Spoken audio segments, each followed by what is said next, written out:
everyone, welcome back. Football season's over. Nice cold Idaho day. Snow, more snow on the way. So it's time to go shoot, work up some loads.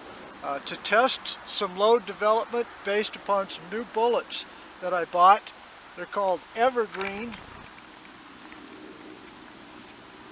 They're 55 grain soft point bullets, about 10 cents a piece if you buy them by 500.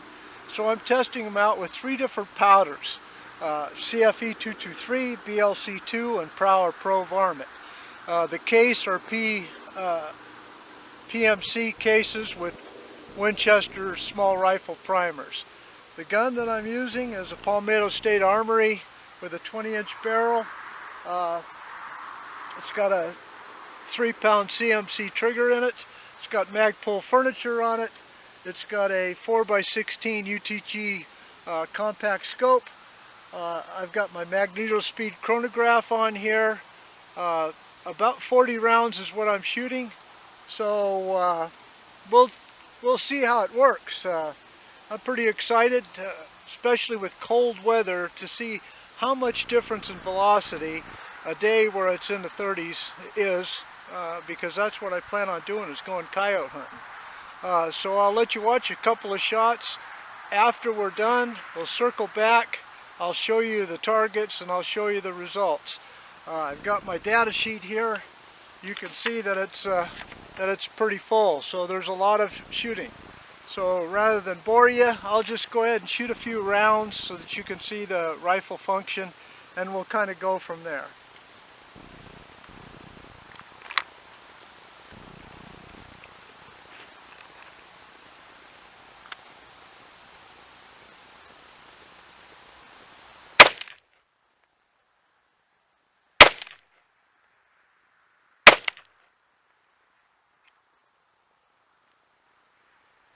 Okay, I got some error codes on my chronograph, but I did get an average of 29.45 on 2 shots. So we'll go ahead and load that data and realize that I've got an error. The error on the magnetospeed is usually a sensitivity setting. Sometimes when you go higher speed, you have sensitivity settings that you can go from regular, sensitivity 1, sensitivity 2. According to magnetospeed, if you're shooting anything larger than a 22 caliber, you need to go up to setting 1. But sometimes when you are shooting high velocity, you will get an error reading, and so you can change that sensitivity setting to sensitivity 1, and that'll sometimes eliminate the errors. So let me go ahead and get the rest of my shooting done. I'll circle back, show you the targets again, and show you my results. Be back in a while.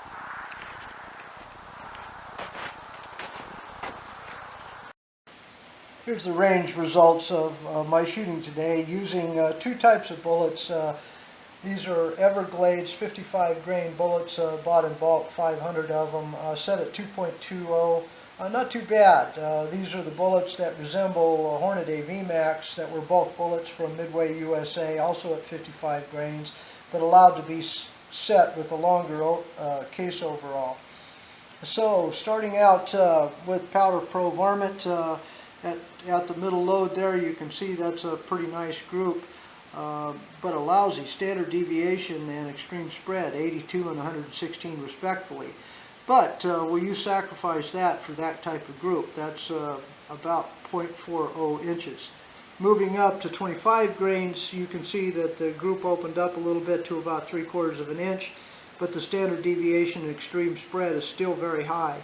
Moving over, you can see that the group opened up substantially to 1.25 inches, but the standard deviation came down to 2 and the extreme spread came down to 4.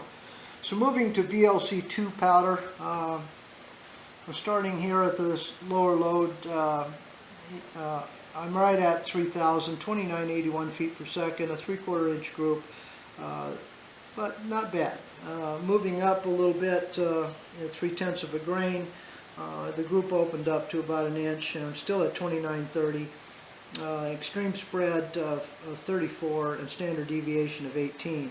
I understand that you know, those are not really good numbers when you're only shooting 3-shot groups, but again, I was just working up loads. Then actually the increasing powder did not help the velocity. This is kind of interesting. And the group opened up to about 1 inch.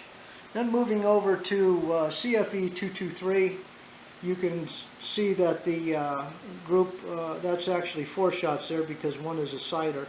1.25 inches, but the velocity is right where I wanted to be. Again, a lousy standard deviation, extreme spread.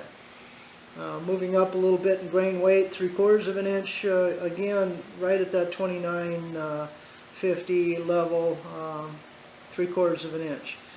And then here finally, success. This is why we reload, this is why we shoot. At 27 grains, so 2991, the standard deviation, extreme spread is still pretty high, but that's a 3-shot group there at 1/2 inch. Okay, now using the Midway USA bulk bullets that resembled 55 grain VMAX, I weighed these. These are about 7/10 over 55 grains, so they averaged about 55.7. Okay, so starting with CFE 223, that's a pretty doggone good group right there. Good velocity. Again, lousy standard deviation and lousy extreme spread. Okay, moving up to BLC2, about a 1-inch group, which is what I can expect out of that powder. 3049, standard deviation 16, extreme spread of 13. So it got those numbers got a little bit better. Power Pro varmint, that group stayed about the same, right at about 3/4 inch, right at 3,000 feet per second. But again, a high extreme spread and a high standard deviation.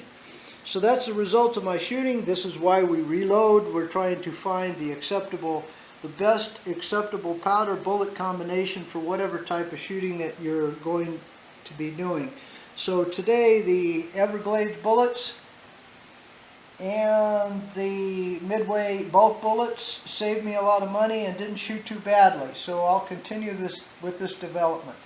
Again, please subscribe, ask a question, hit the like button. Hit the bell icon if you want to be notified of my future videos. There'll be a lot more coming. I sort of enjoy this, and I sort of enjoy the feedback that I get from people. So thanks for watching. Goodbye.